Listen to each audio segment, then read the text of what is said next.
Il y a lieu de se poser cette question que beaucoup se posent au sujet de l'Église. Et justement, il y a la prolifération des églises dans le monde, comme nous le voyons. L'église telle, le ministère tel, l'église telle, le ministère tel, l'église telle, mission telle.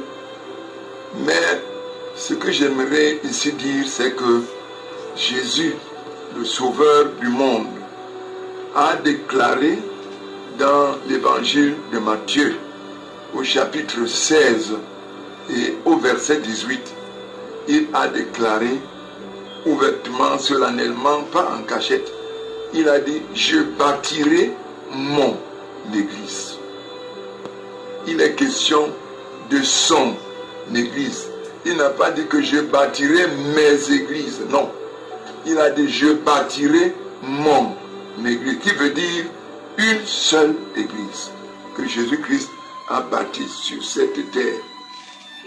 Aujourd'hui, on peut avoir des églises de la montagne, les églises de la vallée, les églises de la mer, les églises du feu, les églises du vent, les églises de tout ça.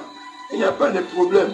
Chacun peut faire ce que bon lui semble, comme nous dit dans le livre des Proverbes, dans le livre de Juges, autant pour moi, à son chapitre 21, le dernier verset, qui dit que quand il n'y avait pas de roi en Israël, chacun faisait ce qui lui semblait bon. Justement, quand Jésus n'est pas le roi d'une personne, eh bien, d'une nation, chacun fait comme bon lui semble. Tu peux créer ton mouvement, tu peux ouvrir ton église, tu peux bâtir ton église, tu fais ce que tu veux, parce que c'est ta chose. Mais Jésus n'a bâti que son église. Et c'est ça que le Saint-Esprit aussi est venu pour continuer le travail que Jésus a commencé sur la terre, bien que lui-même, étant parti, il a dit que voici, je suis avec vous. Il est avec son église sur la terre. Il est donc question de son église, qui n'est pas une dénomination quelconque, qui n'a pas une direction quelconque. Si oui, c'est là-bas au ciel où il est allé que se trouve la direction de son église. Mais il a laissé son enseignement. Il a enseigné. Il a dit, si vous demeurez dans ma parole, vous êtes vraiment mes disciples. Alors, son église est donc composée de toute personne qui croit en Jésus-Christ et qui vient à lui pour avoir le salut. Parce que Jésus, son miracle qu'il accomplit dans la vie d'une personne, ce n'est pas seulement de le guérir de maladies, de lui rendre riche ou quoi que ce soit, mais de transformer la vie pécheresse à la vie de sainteté d'un enfant de Dieu. La Bible dit que tous ceux qui ont reçu Jésus et qui croient en son nom, réellement, il leur a donné le pouvoir de devenir enfant de Dieu. Et quand on devient enfant de Dieu, Paul dit qu'on est une nouvelle créature. On ne vit plus dans la vie du passé, du péché justement, mais on mène la vie de la sainteté. On marche comme Jésus a marché, on vit comme Jésus a vécu. Donc c'est pour cela que quand nous parlons de l'Église, que chacun, aujourd'hui, chacun frappe la main sur la poitrine. Moi, mon Église je suis de l'Église, de tout ça. Oui, il n'y a pas de problème dans tout ça.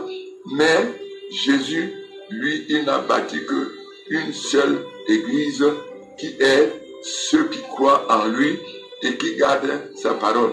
La Bible nous dit également dans Jean, au chapitre 8, si on lit à partir du verset 30, 31, 32, la Bible dit que les Juifs qui étaient dans leur religion, le judaïsme bien entendu, quand ils ont cru en Jésus, Jésus leur a dit que si vous demeurez dans ma parole, vous êtes vraiment mes disciples, vous connaîtrez la vérité et la vérité vous affranchira.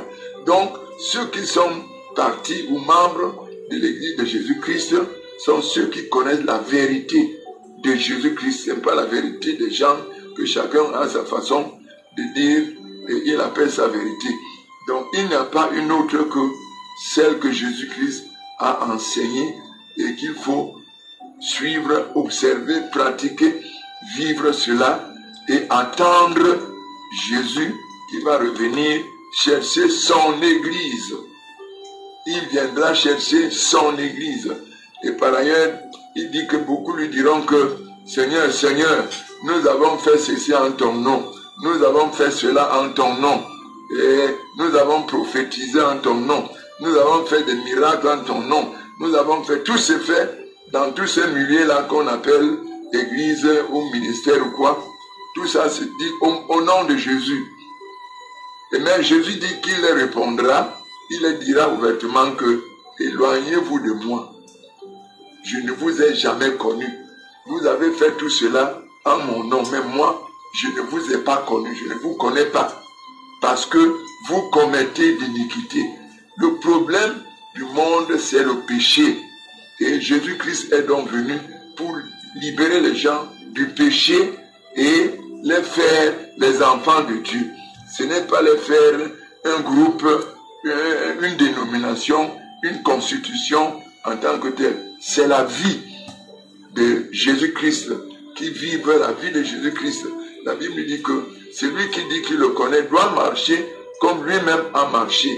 Il nous a laissé la direction que nous devons marcher, les empreintes sur lesquelles nous devons suivre. Donc, l'église de Jésus reste l'église de Jésus. Et les églises du monde, il y en a tellement, et beaucoup viendront en mon nom, et beaucoup les suivront. Ils vont même faire des miracles, ils vont faire des prodiges, ils vont faire des grandes choses, construire des immeubles, faire des choses pour attirer, séduire les gens, mais Jésus n'étant pas là. C'est comme il parlait de l'église de Laodicée, qui est une église dans la Bible qui dit que cette église dit qu'elle est riche, elle n'a besoin de rien. Et même dans cette église, Jésus dit que lui, il était dehors, à la porte. Je me tiens à la porte. Il n'est pas à l'intérieur de l'église.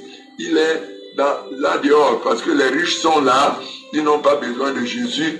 Ils ont tout ce qu'ils veulent. Jésus est dehors. Il n'est pas là-dedans. Mais Jésus dit à l'église de Laodicée que tu ne sais pas que tu es malheureuse, tu es pauvre, tu es nue, tu es aveugle. Et c'est là où nous sommes aujourd'hui. Les gens se contentent de la richesse, de ce qu'ils ont, de l'église et de tout, sans toutefois chercher à connaître Jésus, la vie de Jésus, surtout la vie de sanctification. Comme Jésus lui-même, il a vécu sur cette terre, il n'a pas commis de péché. Et quand il transformait la vie d'une personne, eh bien le péché n'a plus de place. Un enfant de Dieu ne pêche pas parce qu'il a la vie de Jésus, la vie de Dieu est en lui et il est membre de l'église de Jésus-Christ. Il peut se trouver dans n'importe quelle dénomination. Ce n'est pas un problème de dénomination, mais il est question de problème de vie. La vie de Jésus en une personne, l'esprit de Jésus. Paul dit aux Romains, dans Romains chapitre 8, verset 9, celui qui n'a pas l'esprit de Christ ne lui appartient pas. Si tu n'as pas l'esprit de Jésus-Christ qui montrait que tu es réellement un enfant de Dieu, parce que l'esprit témoigne à mon esprit ou à ton esprit que tu es enfant de Dieu. Et un enfant de Dieu ne pratique pas le péché. C'est ça la différence de tout ce qu'on a aujourd'hui dans le monde. Les gens sont dans telle église, dans telle dénomination. Tout cela, ce sont des affaires de ce monde. Mais l'église de Jésus reste l'église. Il a dit, les portes de séjour des morts ne prévaudront point contre cette église. Elle restera toujours debout jusqu'à ce qu'il vienne la chercher. Voilà ce que le monde a besoin de connaître à propos de ce qu'on appelle église, église, église, église. Non, une seule église.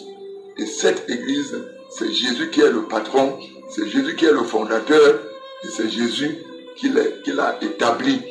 Et le Saint-Esprit est venu pour travailler dans l'église de Jésus, pas dans les dénominations ou les religions ou les groupes, non, dans l'église de Jésus, qui n'est des personnes qui ont accepté Jésus et qui le suivent et qui l'obéissent et qui le servent et qui l'attendent. Gloire à Dieu, c'est ça l'église.